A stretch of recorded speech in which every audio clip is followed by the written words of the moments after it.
上面到处都是灰尘，只有一块地方很干净。我怀疑是凶手留的汗渍被他自己擦拭得很干净。不用怀疑了，从周边的设施和射击的最佳角度来判断，这里应该就是狙击手开枪的地方。没错，我还发现了一个弹壳。照理说狙击枪是不会跳弹的，那怎么会有弹壳留在现场？会不会是凶手自己留下来的？给我纸和笔。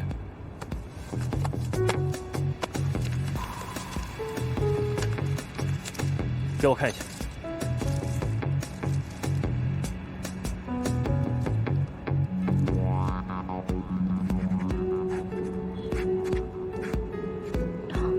画这是什么呀？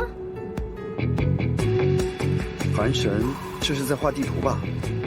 地图？哼，地图长这样啊？路痴看不懂很正常。拜托大哥，是你画的太抽象了。不信你换一个人，谁能看得懂这玩意儿啊？老总，到。按照我画的路线走一遍。明白。你能明白？哼，逃生路线图嘛。你也能看懂？大家都能看得懂，除了你。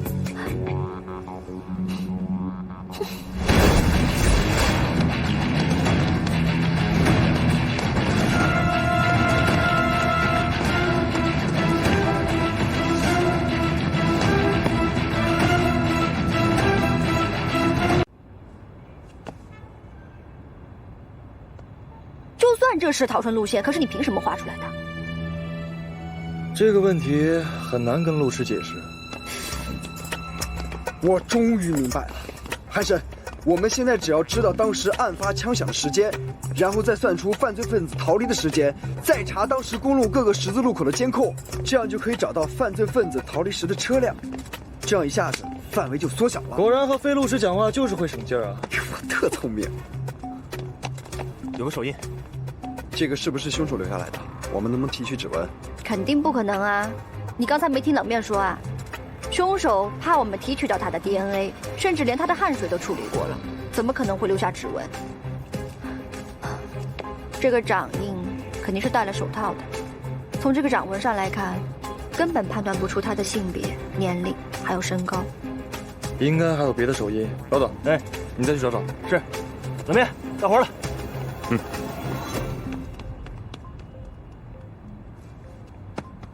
你准备一下。准备什么？下一个你跑啊！为什么是我跑？嫌疑犯有可能是个女的。再说了，时间紧，别的女警不一定有你的身手和体力。路痴没关系，我带着你跑。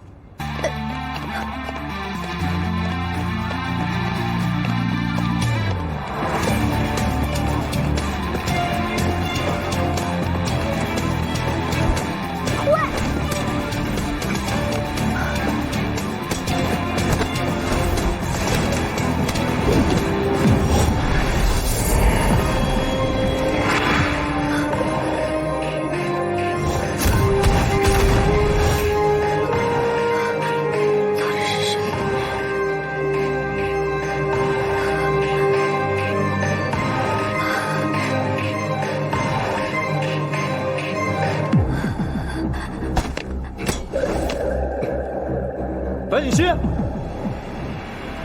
到底是谁？锦溪，白锦溪，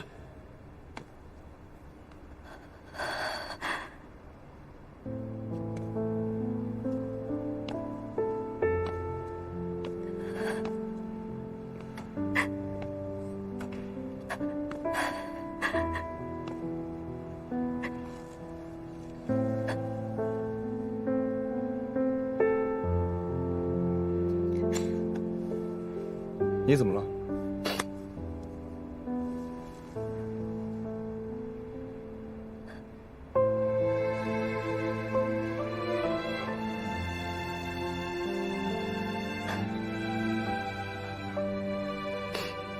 没什么，我刚才有点不舒服，恐怕你要找别的刑警帮你了。你到底怎么了？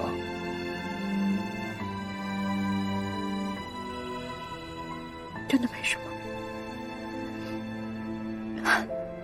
你不是知道我恐高的吗？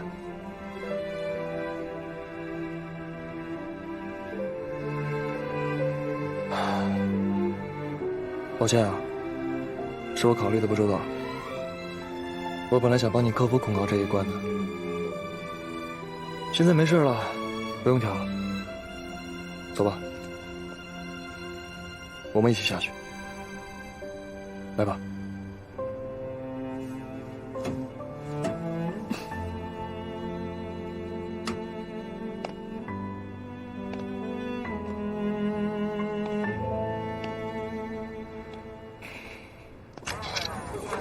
我们警方现在已经把这件案子列为重点案件，一定会尽快查出真相的，请大家一定放心，我们会给大家一个交代的。看来媒体对这个案子的关注度很高，我们得加把劲儿了。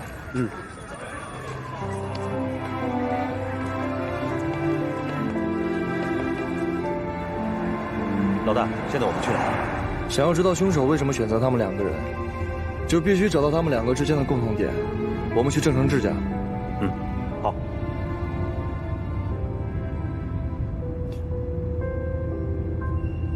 白白，你眼睛怎么红了？不是哭了吧你？怎么了？没事。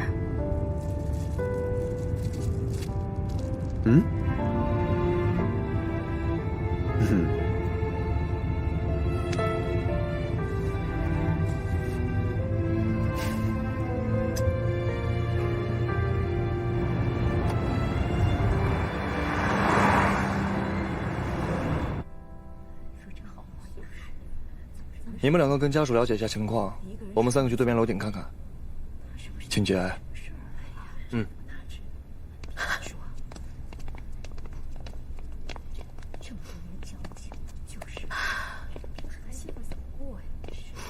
郑太太，请你再好好想想，你们夫妻最近有没有跟什么人结怨，或者有什么纠纷？怎么可能啊！我和承志都是小老百姓，家里拆迁分了套房子，可我们又不是什么有钱人，怎么会去得罪人呢？可怜我们家承志，他好端端的去上班，半路上竟然被人一枪打死了。承志，你就这样丢下我们母女俩，你让我们以后的日子该怎么活呀？郑太太，请您节哀。他除了您和孩子，还有别的亲人吗？还有一弟弟，在上海，他明天赶回来。您说他是在上班的路上被枪杀的，那他在什么地方上班？新隆大厦的商场，他们单位最近好像在搞一个什么发布会，每天都起早贪黑的。警察同志，我求求你帮帮忙，帮我们家承志找出杀他的凶手，别让我们家承志死的不。郑太太，您放心，我们一定会找出凶手。你先别激动，您别这样，先起来，别伤心了，孩子，你慢着点，歇会儿啊，注意点身体，慢点儿。警察同志，怎么好好的一个人，说被人杀死就被人杀死了呢？还是枪杀？你说，这现在的枪管得多紧呢？是承志惹上黑社会了吗？目前还不能下任何结论。您就住在附近吗？我跟承志他娘是几10年的老邻居了，动迁以后我们一起在这儿分的房。我呀，是看着承志从小长到大的。您是看着他长大的，那应该很了解他吧？他平时是什么样的人？是那种很容易跟别人生仇结怨的性格吗？哪能啊！承志这人窝囊，厉害的吧他不敢惹，跟他一样窝囊的，他也没什么要惹的呀。不过，哎呀，他们兄弟俩有的时候啊互相看不惯，会吵2句。那他们平时都是为了什么事情吵？房子，还有老娘。承志这兄弟俩吧，爹死得早，是他娘一手把他们拉扯大的。兄弟俩都挺孝顺的。老二呢，常年在外地打工，他娘就跟着老大过。后来程志娶了媳妇儿以后啊，慢慢就变了，为了拆迁房子的事儿吵过好几回。那郑老太太呢？郑老太太上个月去世了，老太太辛辛苦苦一辈子，把2个儿子拉扯大了，结果呢，人老了不中用了，在自己家门口从台阶上滚下去，哎呀，死得真惨。老二吧，之前一直说把他娘接到上海去，放在老家大儿子不管，媳妇儿又不照顾，老太太心里啊委屈着呢。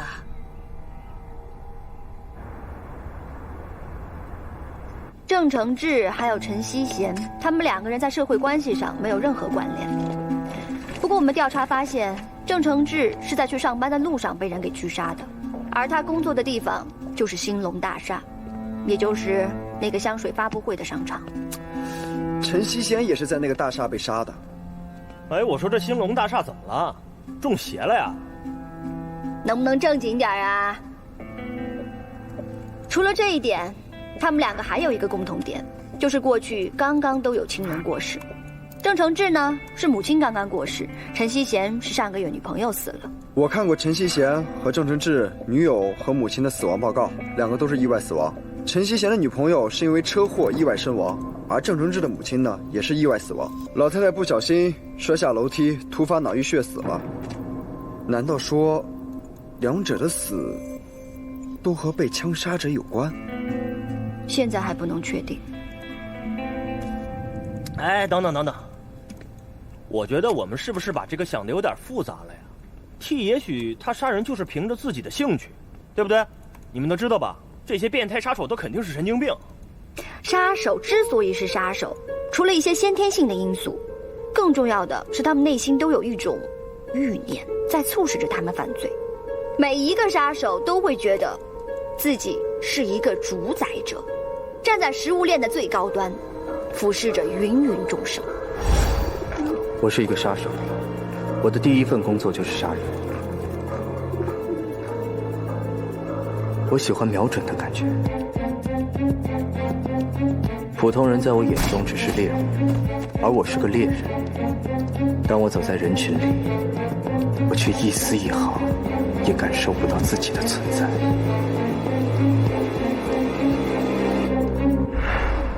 白白，你这把自己当成一个杀手，去揣摩他的内心世界，这一点没错啊，听着还挺带感的。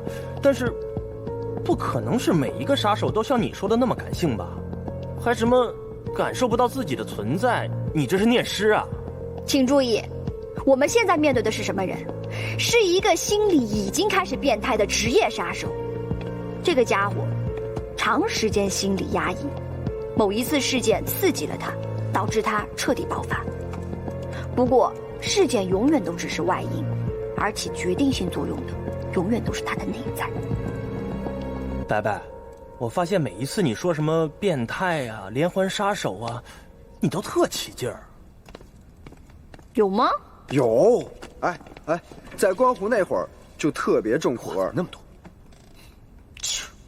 那是因为你们不懂。剖析这些变态的心理世界，是一个犯罪心理侧写大师最大的乐趣所在。他们所有人的行为，在我们眼睛里看起来是非常简单的。当然，对于一个压根儿就不信任犯罪心理学的家伙来说，他肯定是体会不到这种乐趣的。你继续。因为我的内心会有空虚和渴望，所以每一次在一个城市稍作停留的时候，我就会去选择一份普通人的工作。我会戴上眼镜，穿上衬衣，尽量让自己生活在正常的人群里。我会每天按时上班下班，当然一有任务的时候，我就会把这些东西都丢掉，露出一个杀手应该有的样子。每次行动成功，我的内心就会有很短暂的喜悦和满足，但是随之而来的就是更大的空虚，还有沉默。到底是什么样的一种情况，让这样的一个杀手愿意放下心中的那份高傲，去面对内心的冲击呢？颠覆，我想一定是颠覆，是他内心里面非常非常在意的一种情感发生了变化。长期以来能平衡心理的一个天平彻底被颠覆了，天平的另一头就倾斜向了报复社会。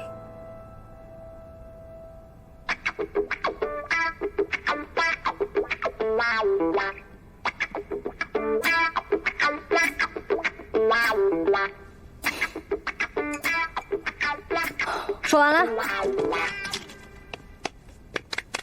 很有道理，你们有什么问题可以向他提问。杀手为什么要杀那2个人呢？为什么？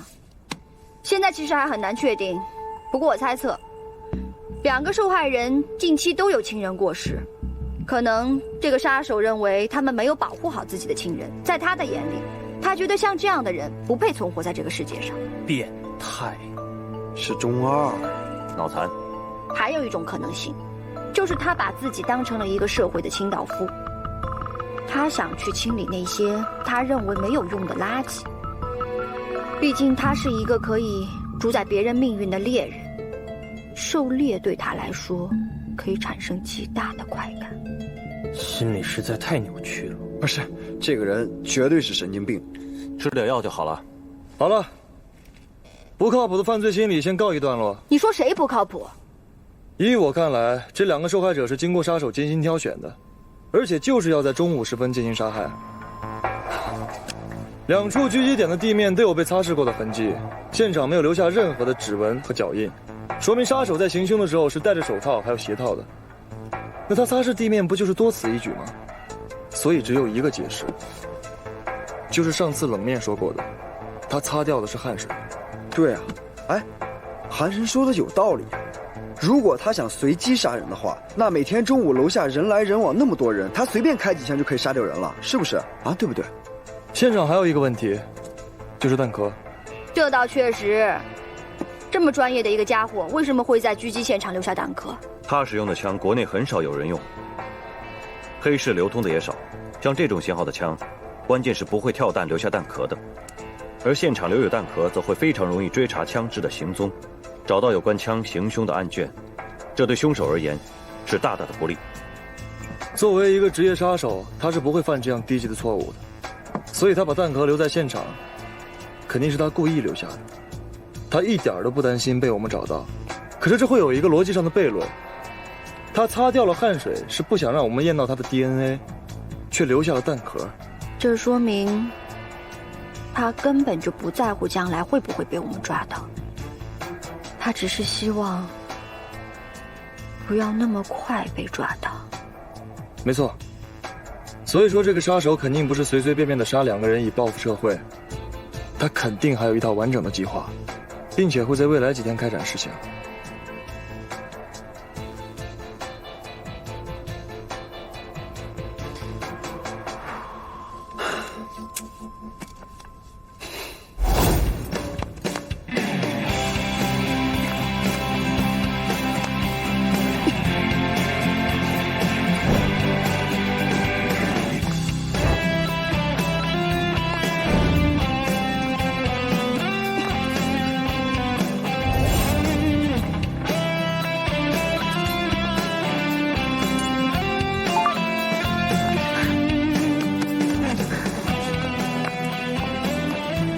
CS 比赛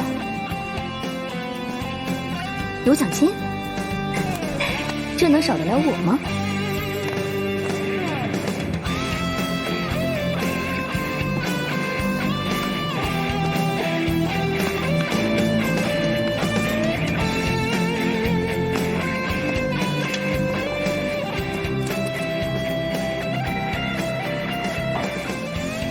？CS 比赛招募。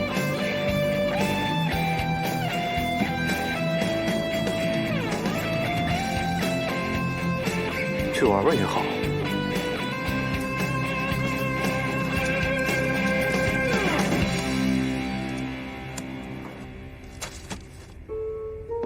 日前，网络上盛行出来一个替天行道的杀手，真是让人人心惶惶。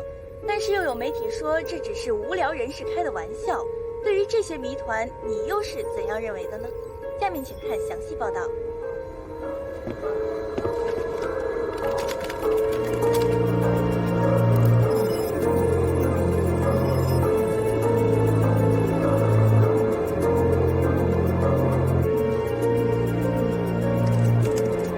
他再乱来，必须想办法阻止他，否则后果不堪设想。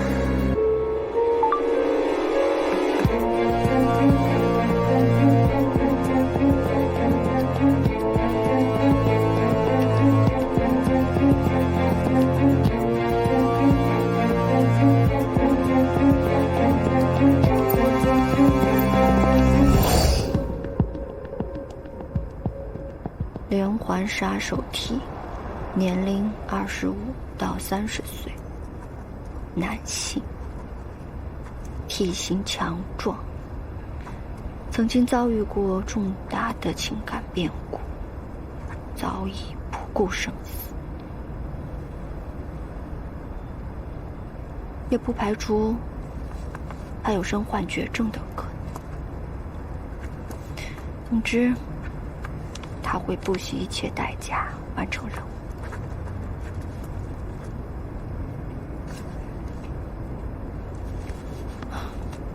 可为什么这2个案子都跟兴隆大厦有关呢？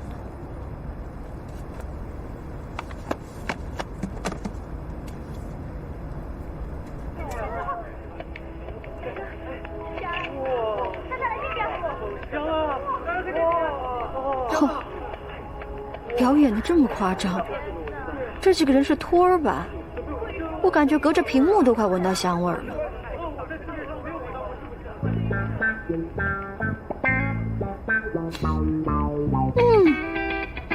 真的好香，鼻子可真灵。来，哇，不错嘛。嘿嘿，赶紧先垫垫肚子吧。靠谱。对了，周家人呢都不在，我给他们打电话了，也没人接。我刚才已经上去问过邻居了，也都说不知道。再等等吧，现在陈希贤已经死了，我们只能从他的前女友周思涵那儿看能不能找到一些突破口。希望能找到突破口吧。你看，这个发布会的香水是什么牌子啊？请的这几个托儿，表演还挺卖力的，绝对不止1盒盒饭。所以说呀，你就不是一个女人。我跟你说，这款香水呢，现在超级无敌火，街头巷尾呢都是他们的广告。兰氏只要是美女，都在等这个香水发布呢。什么美女啊，就是一些庸脂俗粉，怎么能跟我一起相提并论呢？不过说正经的，他搞这么大的动静儿，什么来头啊？具体的我还真不知道。不过我听说这个牌子呢非常的神秘，好像有什么境外金融团体在赞助他们。更牛的就是这个牌子拒绝了一切国际大品牌的合作，自己创立了一个牌子。在广告里呢就一直说什么有100年的工艺啦，纯手工制作啦，还有更玄的，说什么在有个家族作坊在什么深山老林里面，弄得神神秘秘的。小白，你说现在这些广告商啊，他怎么夸张怎么来，这牛吹的都快吹出地球了。真的是够可疑的。算了，反正我对那些破玩意儿也不感兴趣。说你是个汉子，你还真是个汉子。长得是个美女，其实内心还是个纯爷们儿。捡女人的时候你是没看见。对了，小白，你今天下午跑的时候为什么哭啊？我可以告诉你，但是能替我保密吗？我发誓，我绝对不告诉别人。快说。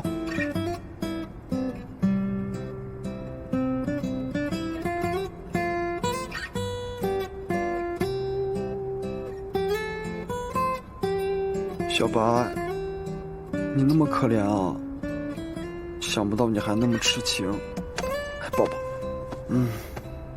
哼，还是这么好骗。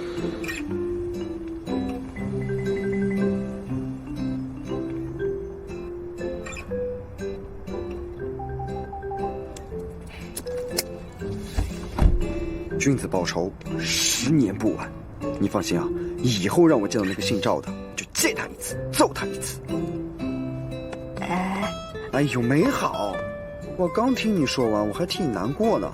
我总得确定你这心里真的没事，我才能踏实。好了，哎呦，别动。报够了吗？我去，啊，还是不会误会我吧？你那么紧张干嘛？你暗恋他？咦，我是直男。老大，你怎么来了？我就是过来看看，待会儿就走。我报告，今天呢，我们来监视周家人，但周家人都不在，然后我和小白呢就在这里等。但是呢，小白心里难受，然后我就安慰他，其他什么都没有。我发誓。你什么意思？要在抗战年代，你一被抓，第一个就会把我供出去，是不是？去，这2件事情怎么能相提并论呢？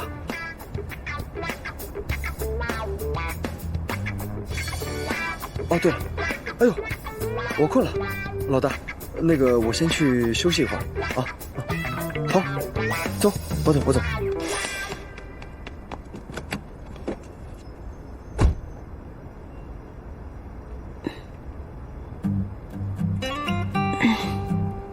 那什么，我也去睡会儿。我一来你们就困了，我是安眠药吗？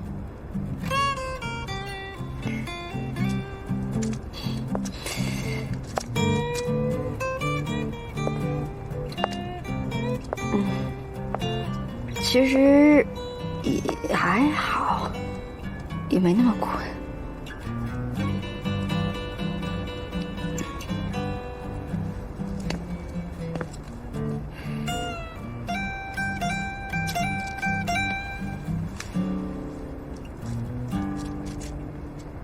你车查的怎么样了？不怎么样，车子是找到了，一辆灰色的世嘉，但车牌号是假的。监控在一个岔路口的位置跟丢了，交管部门还在查。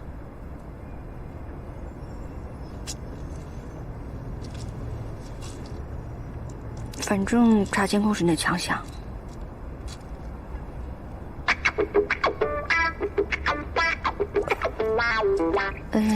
我去买点吃的。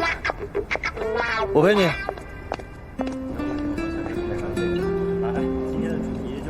老板，我要这些。哎，好嘞。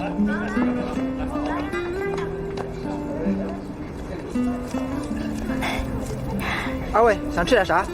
我们这里干净又好吃，什么都有。好香啊！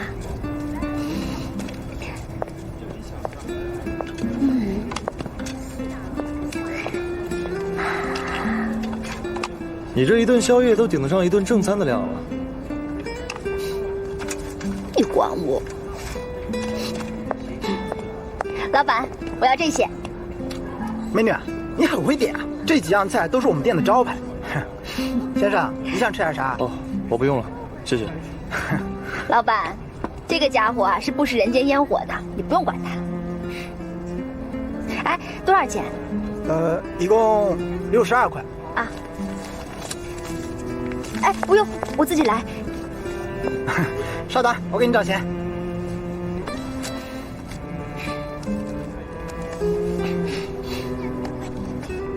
给，谢谢啊。我来吧。你拿好，慢走啊。哎。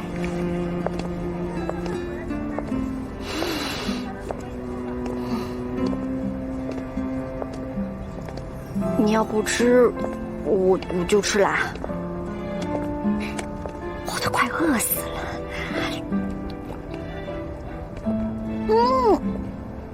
真的好吃。你确定不来一串吗？不好吃的我可不要。好，给你挑一串辣椒少的，给。怎么样？还行吧。嘴硬。我跟你说啊，美味都在路边摊，你这么挑剔啊，不知道要错过多少好吃的。啊！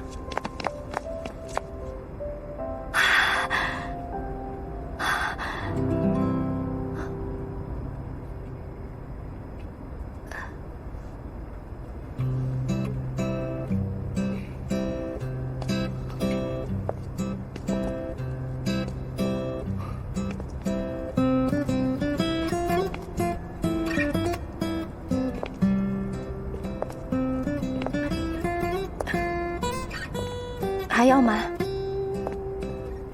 好啊。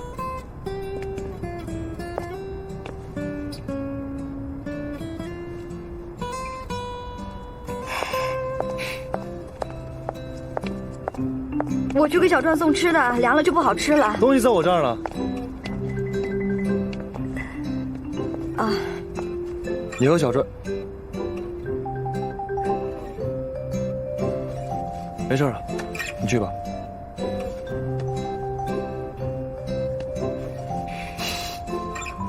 我和小传，怎么了？你这么关心小传，哦，莫不是你对他有意思？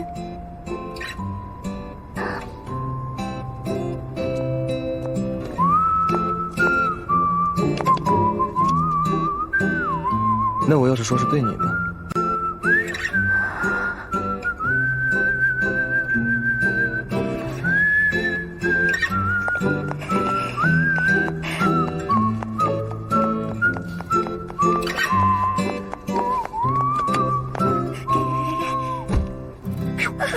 怎么了，小白？韩人向你表白了，开心成这样？快吃吧你！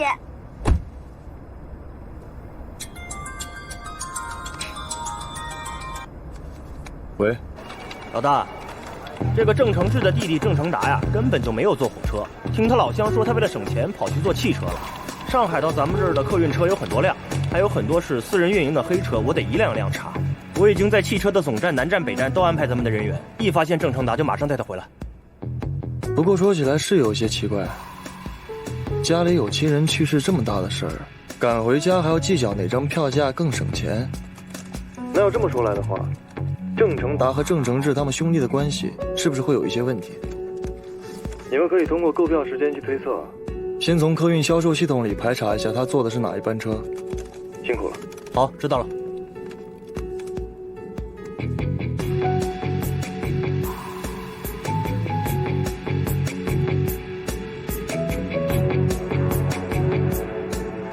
喂，冷面，你那边情况怎么样？我这边还没有收获。好，那你继续盯着，有什么事的话随时联系。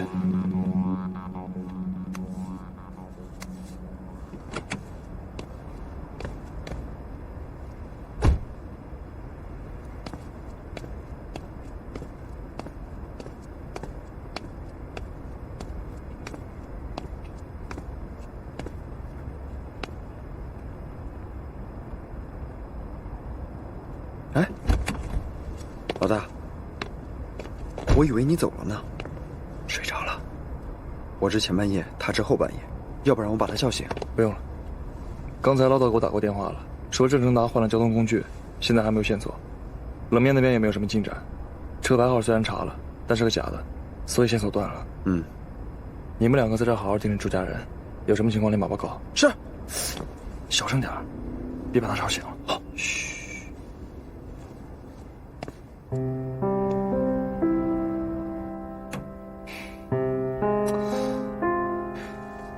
你就让他这样睡啊？啊？那怎么睡啊？以前我和小白盯梢出外勤的时候都这么睡啊。行了，你去忙你的吧。哦，啊。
老大，你觉得这个案子能破吗？能，主要是看时间。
喂，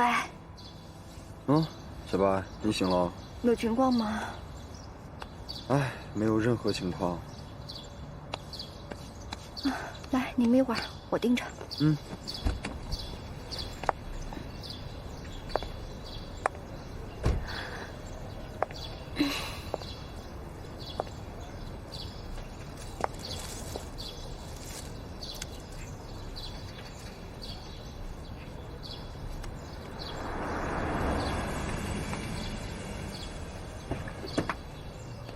师傅，多少钱啊？办事。小川啊，那是不是周思涵的家人？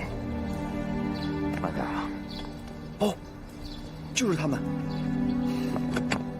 来，走吧。周先生，不好意思打扰一下，我们是警察。警察同志，有什么事吗？是这样的，您的大女儿周思涵生前有一个男朋友叫陈希贤。小丽，你先带着妈妈上楼休息。哦，好。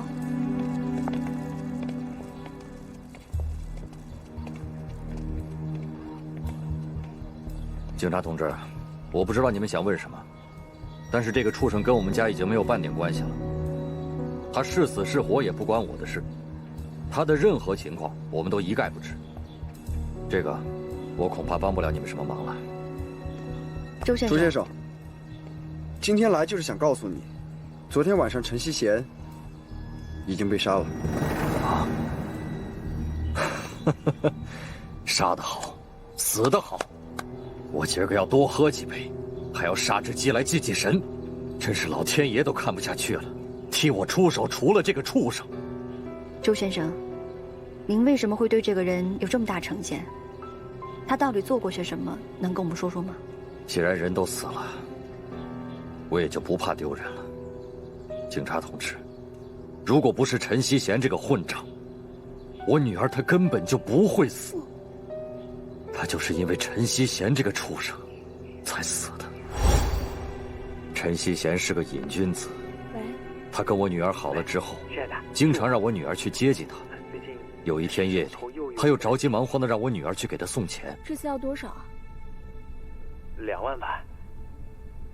我身上没有那么多钱。那怎么办呢？那你也得救我呀。好吧，那我去提了，给你送过来。啊，好，我等你啊。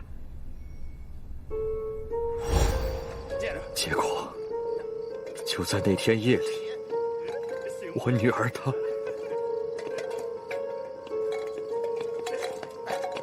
哟，这不陈希贤女朋友吗？那个家伙欠我们钱不还啊，欠不还他女朋友。走，那边。走，鼓掌。挺嫩啊。那天晚上，我女儿她被那几个混混，她一直不肯报警，我们全家也认了。只要她和那个畜生一刀两断，我们的日子就会一天天的好起来。可是没想到，我女儿之后神情恍惚，没多久就出了车祸。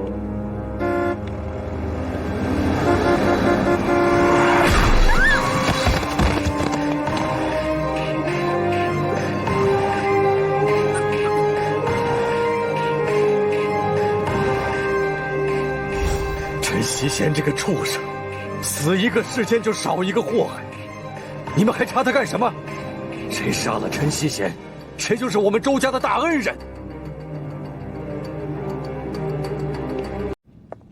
没想到，居然还有那么深的隐情啊！这个周思涵的死，和陈锡贤还有间接的关系啊！现实比想象真的要残酷很多。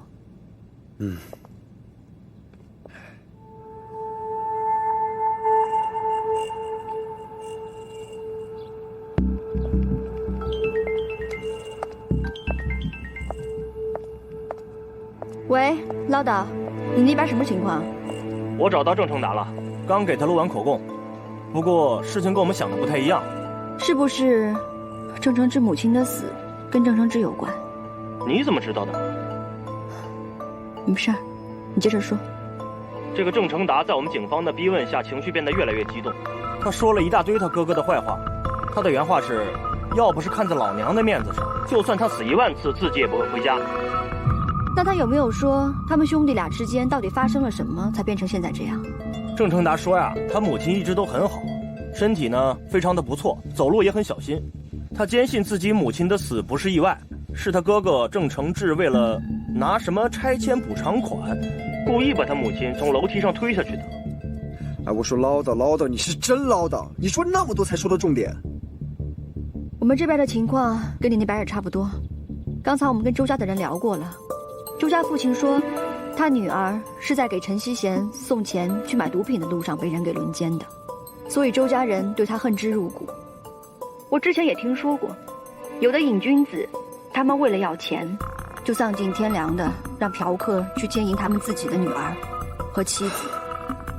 这样看，两个受害人就有了一个非常明显的共同点，都是因为他们自己的亲人才死的。也许这就是替杀害他们的原因。别愣着了，既然找到了共同点，就赶紧通知韩晨，否则来不及了。钥匙给我。你们来我家。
怪不得看得那么眼熟。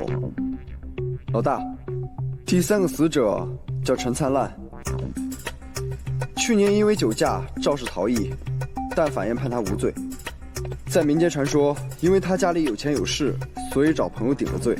当时这件事情在网上闹得沸沸扬扬，还有网友专门建了陈灿烂的贴吧，在网上对他进行口诛笔伐。刚才我已经检查他的电脑，这个陈灿烂每天用 ID 在贴吧里和网友对掐，丝毫没有悔改的意思。哼，撞了人还这么装，这货也够奇葩的。按照 T 选择目标的规律，这个姑娘显然也是属于那种践踏他人生命，应该被社会性抹杀的类型。这和之前的2起案子都有共同处。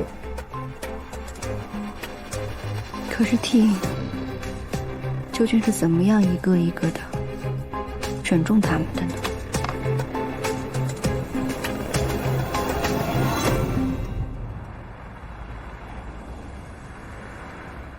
？3名受害者在现实生活中没有任何的交集，也没有出现在任何同一事件里，只不过他们都符合 T 要杀的类型：自私自利、道德沦丧，而且他们都逃脱了法律的制裁。哎，你们说这 T 是不是把自己当上帝了？虽然说他杀那些人都不是什么好东西啊，但是我觉得这个随便就给人能下死亡判决书的上帝，比那些可耻的人还可怕呢。还有，他是怎么从这么多人里边挑选出来符合他标准的猎物的？在现实生活当中确实不容易做到，不过有一种方式就可以把 T 跟所有人联系到一起去。我知道了，小白，你说的是网络。bingo。那可是除了之前陈灿烂的案子在网上吵得很凶以外，其他2名受害者可都是普通的市民啊。这个 T 又怎么知道这2个人身上就背着命案呢？那我们是怎么知道的？潘神，我们是警察，当然是根据走访那些受害人的家属得到第一手资料了。你们不觉得奇怪吗？当我们警方去找受害人家属了解情况的时候，他们却那么巧，都消失了。你的意思是，周家的人跟郑成达背后都有别人指使？没错，我们可以去大胆的猜测一下，上一次的消失会不会也是同一个人的指使？那很简单，请他们来问问不就知道了。而且必须得分开审。周先生不用害怕，叫你来就是问一下您是否认识 T 这个人。T， 您是否认识 T 这个人？ T 啊，听都没听说过。谁呀？他叫什么名字？这个 T 和我女儿的案子有关系吗？我不认识。哎，你们为什么要找他？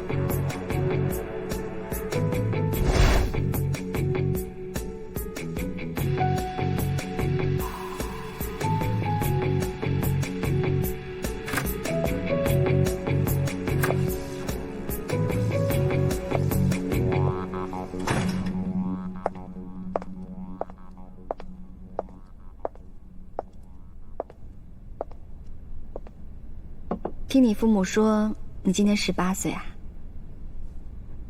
是19岁。19岁。啊，真是一个花一样的年纪呀！你应该有更多的时间去实现自己的梦想。跟我说说吧，你跟他是怎么认识的？谁？你说谁？ T。你们关系应该不错吧？我不知道你在说什么，我不知道，也不认识 T。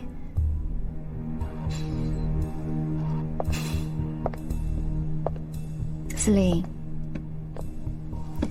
现在呢，有一个叫 T 的杀手，他拿着一把狙击枪，在狙杀这个城市的人。目前为止，我们已经发现了3个受害人，包括陈希贤。你可能会觉得陈希贤死有余辜，可是我想告诉你的是，这个 T， 他是一个职业杀手，而且心里有相当严重的疾病。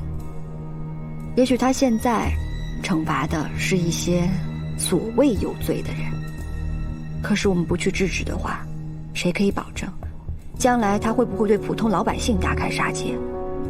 他就像是一个定时炸弹，随时都有爆炸的可能性。我知道你呢是一个善良的女孩子，你觉得他帮了你，你想保护他，我都理解。可是你有没有想过，你如果真的想帮他，你就应该把你所有知道的都告诉我。你也不希望他去犯下更多更严重的罪，最后沦为一个真正的变态连环杀手，让所有人痛恨鄙视他，对不对？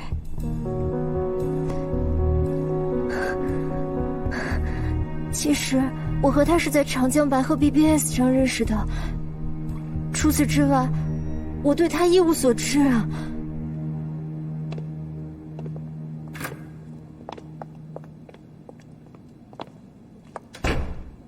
你们情况怎么样？郑成达交代了，他在长江白鹤的 BBS 上发过帖子，T 曾经在帖子下有过留言。一样，周司令也是在那个 BBS 上跟 T 认识的。小传，哎，去把他们当时发的原帖都找出来。好，小白。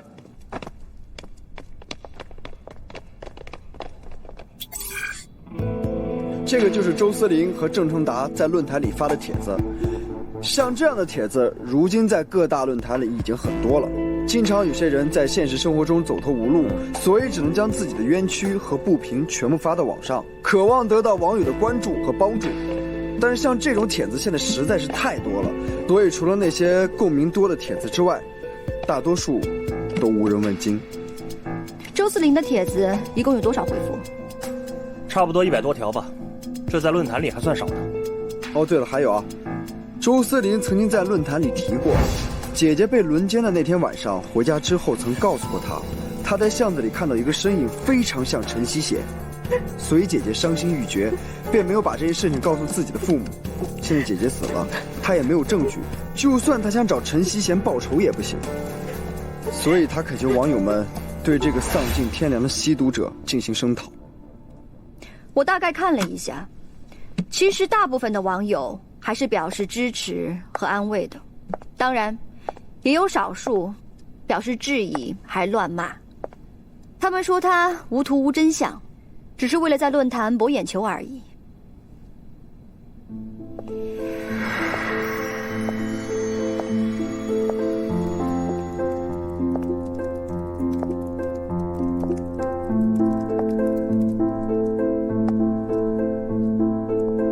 就在这个时候 ，T 出现了。他问：“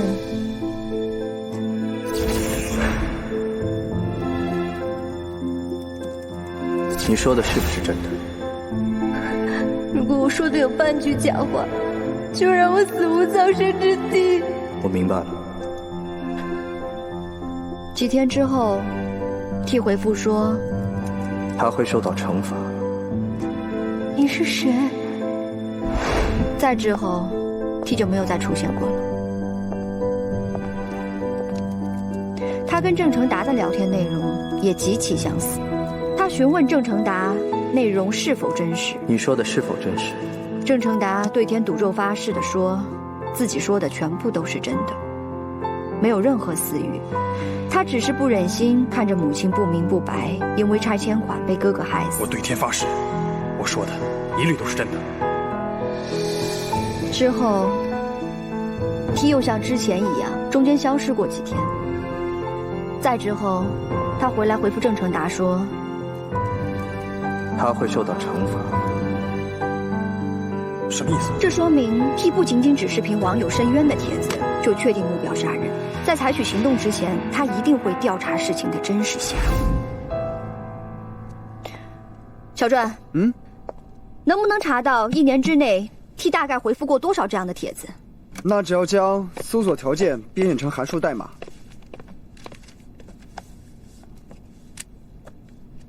就像这样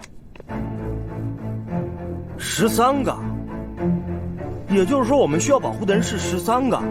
错，是9个，其中4个人在这1年之内，不是死亡，就是入狱。入狱？哼！别说，这哥们儿还挺为民除害的。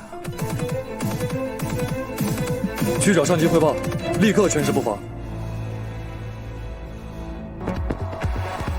么样？感觉如何？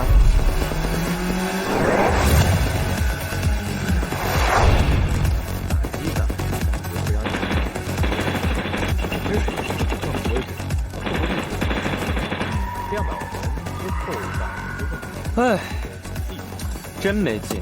哦，对了，好久没打真人 CS 了。好的，在这儿。哎，对，我就说吧，肯定能够选上的。哼，加油！咱们野外真人 CS 大赛选上了啊 ！OK。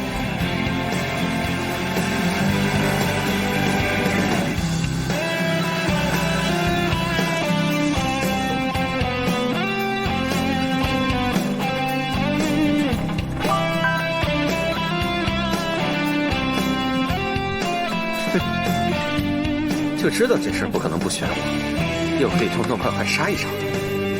你最近是不是又胖了？哪里胖了？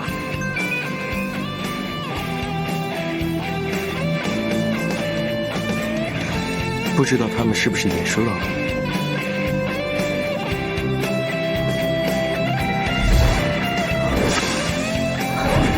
霞娜啊，我们被选上了。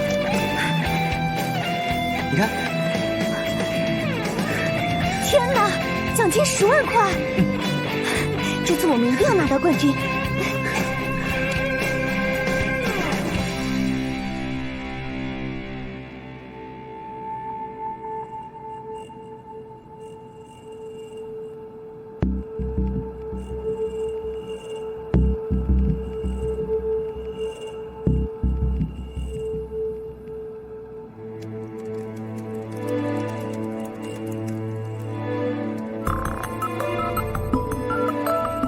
剩下的名额是给你们2个准备的，蓝尘白锦溪，就等你们俩了。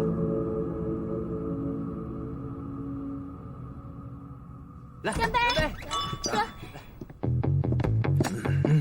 哎，我跟你讲，最近上那部电影，好久没出来了，待会儿咱们吃完去看电影吧。有电影特别适合，特别好看。那你知道吗？这里一切正常。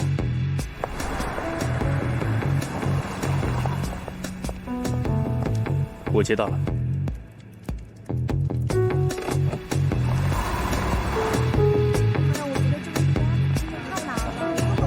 下站再见。再见，再见。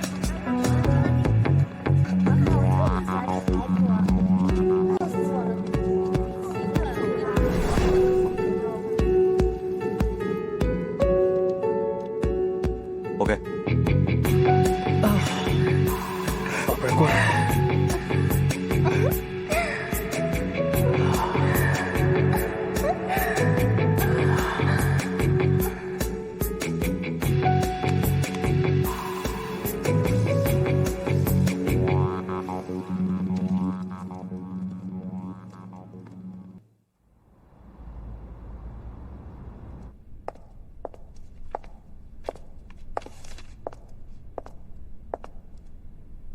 怎么没回来呢？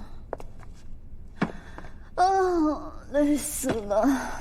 几天加起来才睡了几个小时，这样子下去我会未老先衰的。未老先衰也没有办法呀，谁让你自己是刑警啊？啊？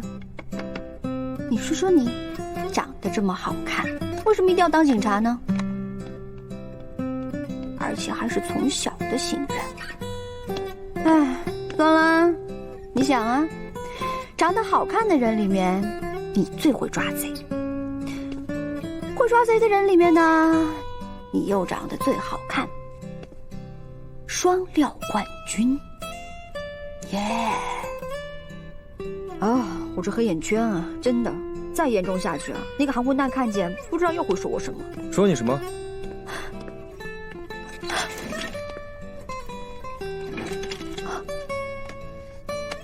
你从哪儿冒出来的？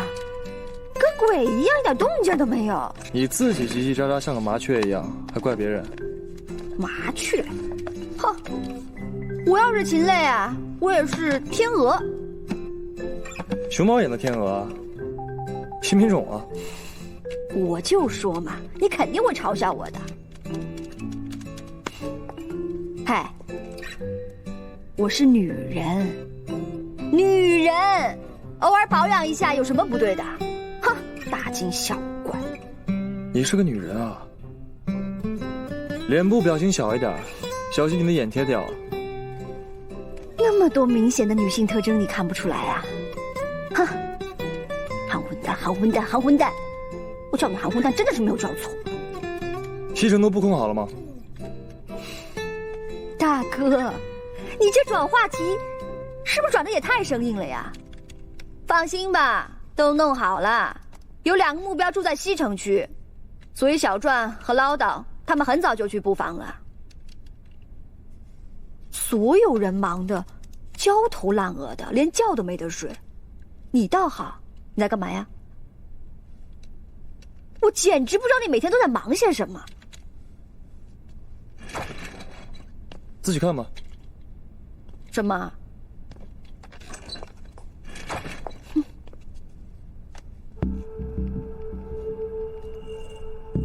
你是想缩小范围？对。有发现吗？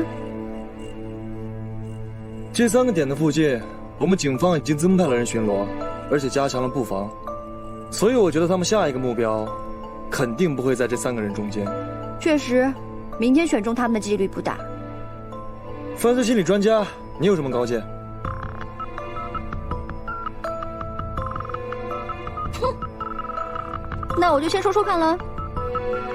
先说这3个已经死去的受害人：郑承志，因为拆迁款害死自己的母亲；陈希贤背叛爱情，毁了自己的女朋友，简直就是个人渣；还有陈灿烂，肇事撞死了人，可是不愿意承担责任，找别人来顶罪。再看一看这剩下的7个人，其中1个被指控说虐待女儿，导致女儿被人绑架失踪；还有1个有外遇的人渣，他导致了自己的老婆精神压力过大，难产，母子双亡；还有1个呢，是因为工作的时候玩忽职守，造成了同事的意外身亡。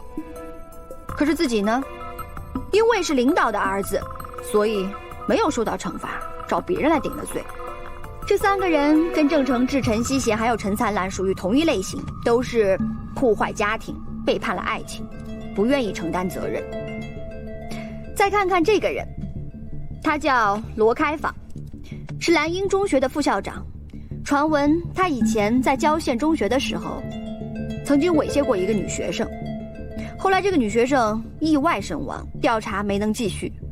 而他呢，因为教学的成绩还不错，就被调到了市里的中学来，还当上了副校长。为人师表，简直就是个人渣。惩罚呢，本身就带有警示的意味。T 不可能杀光所有这样的人，就算是他已经选定的目标，都不可能保证都能杀死。如果我是 T， 我就会去选择一些不同类型的人，这样才会更有威慑力。韩城同志，你觉得我分析的怎么样？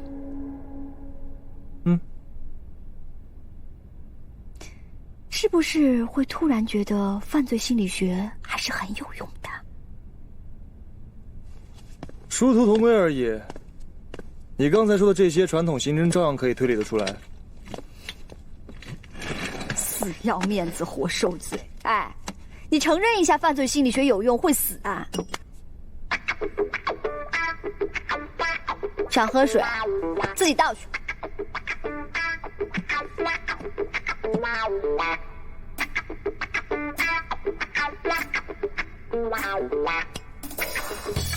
想喝水自己倒去，这么喜欢喝我剩下的口水啊？等一下，哼，是，虽然这个杯子是你的，可是我已经喝过了，你还抢回去干嘛？哼！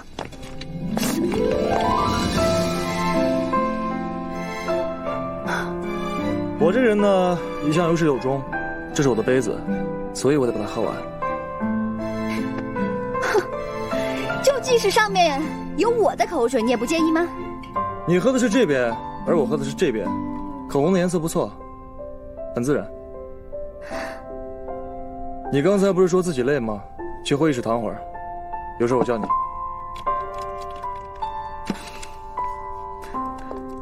冷静，冷静。我是谁呀？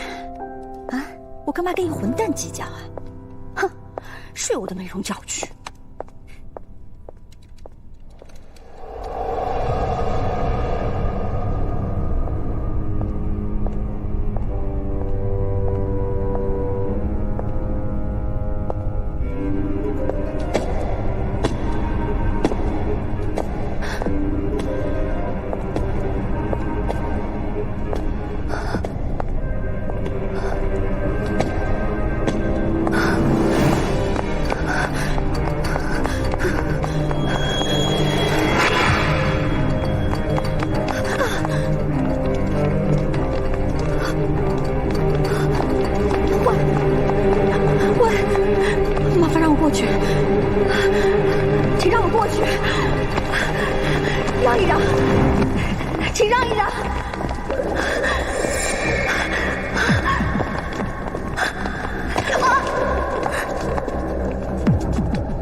你不是在找我吗？一支狙击枪，只要在人群里藏好，再厉害的神探也是防不胜防。Good luck。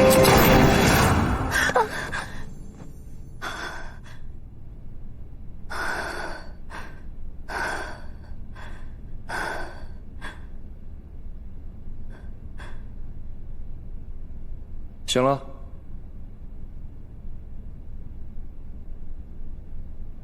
我睡了多久？大概20分钟吧。本来想着冷面来送宵夜的时候再叫醒你。来，吃饭了。老大，吃点东西。谢了。我才睡了20分钟啊，我觉得我睡了好久。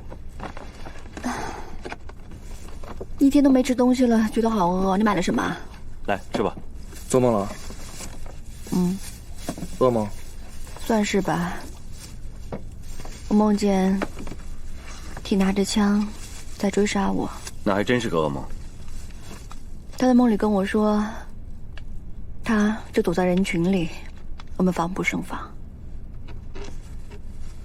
这的确是我们目前的现状。你们说，他到底是个什么样的人呢？你有新的想法了？犯罪心理专家。你们看，他在论坛回复的话，我知道了，他会受到惩罚。他虽然说的话不多，但是有2个非常鲜明的特征。第一，简明扼要，他不说废话。这样的人在现实生活当中，性格应该是非常内敛的。说白了，就是挺酷的。喏，就跟我们冷面很像。还有，他现在可以说是主宰着一群人的生命，可是他呢，好像从来就没有去强调过我这个主体的强大。继续。有些人，他们惩罚坏人，是为了要当英雄，想博取一些社会的舆论，让自己出名。还有一些，他们并不在乎自己是不是可以从这件事情当中获得利益，而 T 就是属于后者。他在回复里从来就没有说我会让你受到惩罚，他从来就没有表现出个人主义色彩。那也就是说，他是个好杀手。好杀手，这么形容不妥当吧？但是确实，比起坏杀手来说，他的境界要高一些。老面，你再多吃点吧。你不吃了？吃不下了。你也不吃了？那我收起来了。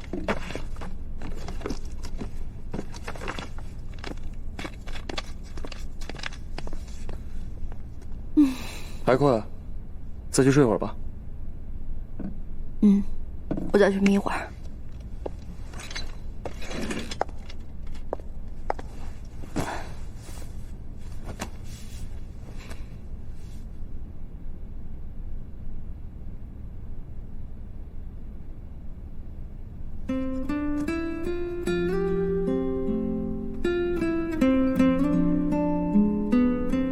睡不着？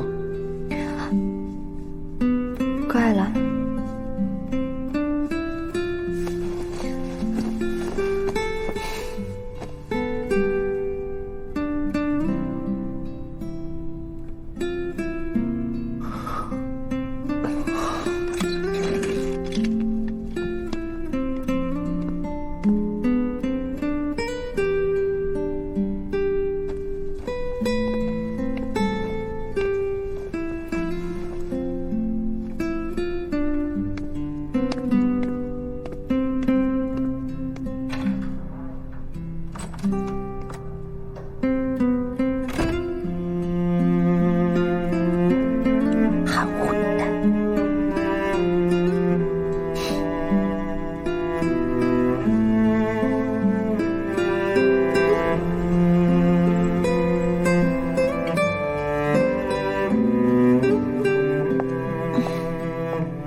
喂，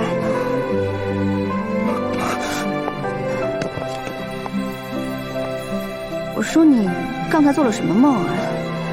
我好心想给你盖件衣服，怕你着凉，你倒好，把我当贼啊，抓去不放。不好意思啊，我刚才做了个梦。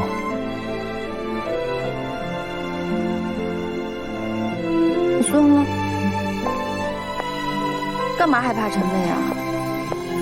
我又不是说你耍流氓的。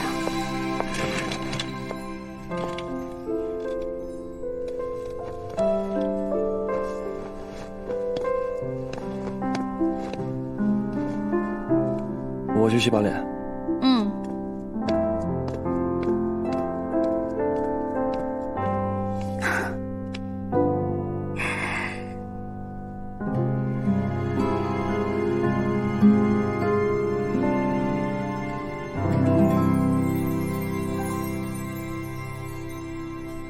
也不知道他做了什么梦。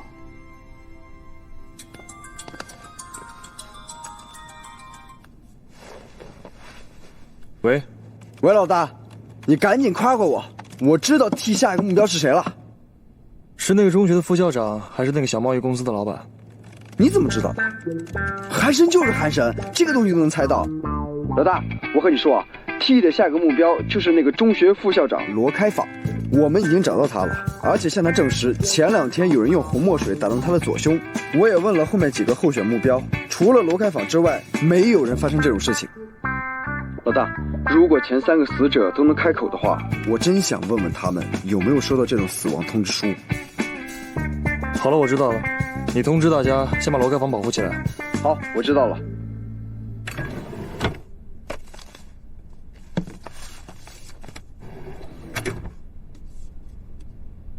哼，平时冷冷的、酷酷的，做个梦那么紧张。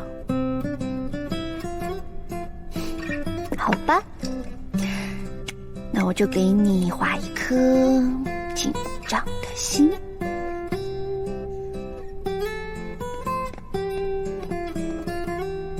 白锦溪，白锦溪，啊，走了。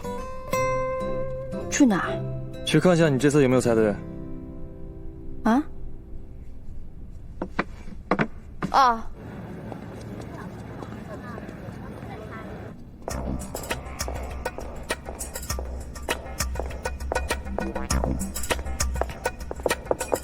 罗副校长，请进。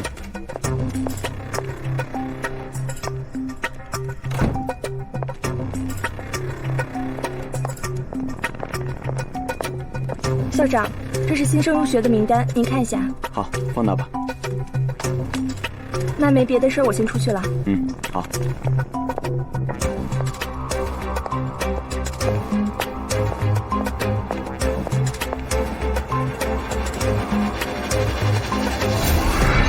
我这里没有问题，一切正常。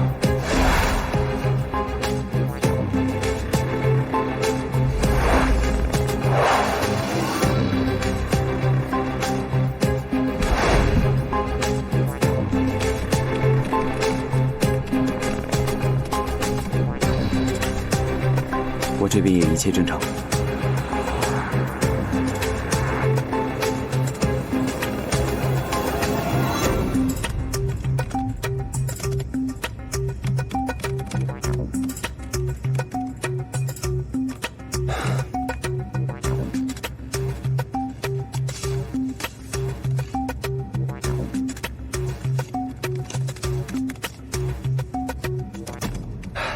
到目前为止，都没有什么事情发生。都中午了，T到底会不会出现？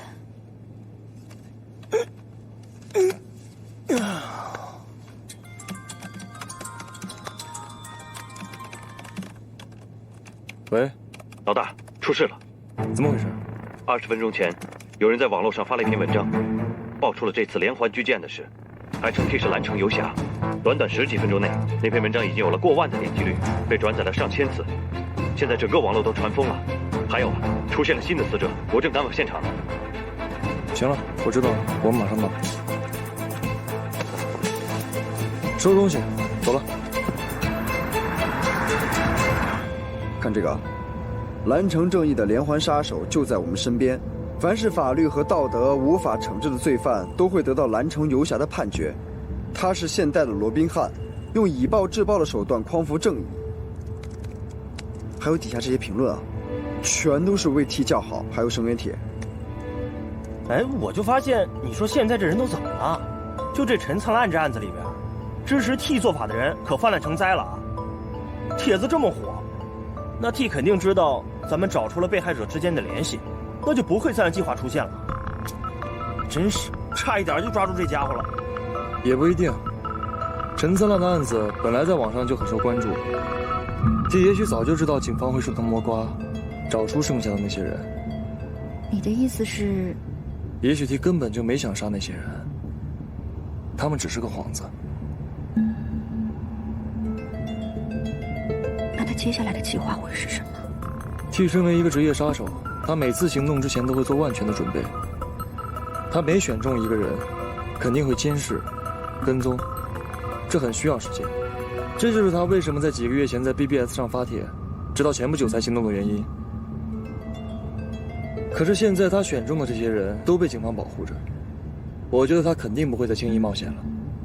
小帅，哎，你迅速去联系交管局去查那辆车，我们必须马上掌握 T 的行踪。好。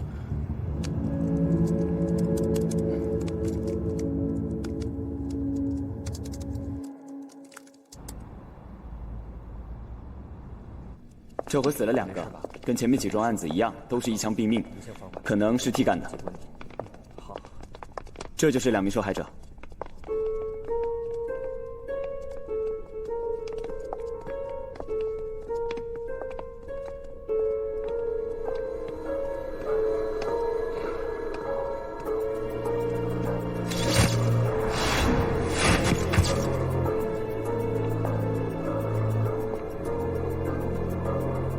华夏盛宝典当行，盛宝信贷公司。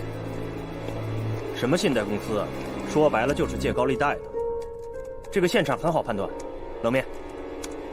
当时2名死者应该正面对面坐着聊天，子弹从窗户射入，先是击中了背对着这名死者的后脑，导致他瞬间死亡。还没有等对面窗户这名死者反应过来，子弹穿脑而过，再次击中了这名死者的心脏。整个过程当中的难点就是枪手算准了射击的角度和位置。可是这2位都不是我们之前判断的 T 要寻找的目标啊。而且我在 BBS 论坛上也查过，并没有这2个人还有这家公司的控诉。那么 T 是怎么找到他们的也很奇怪。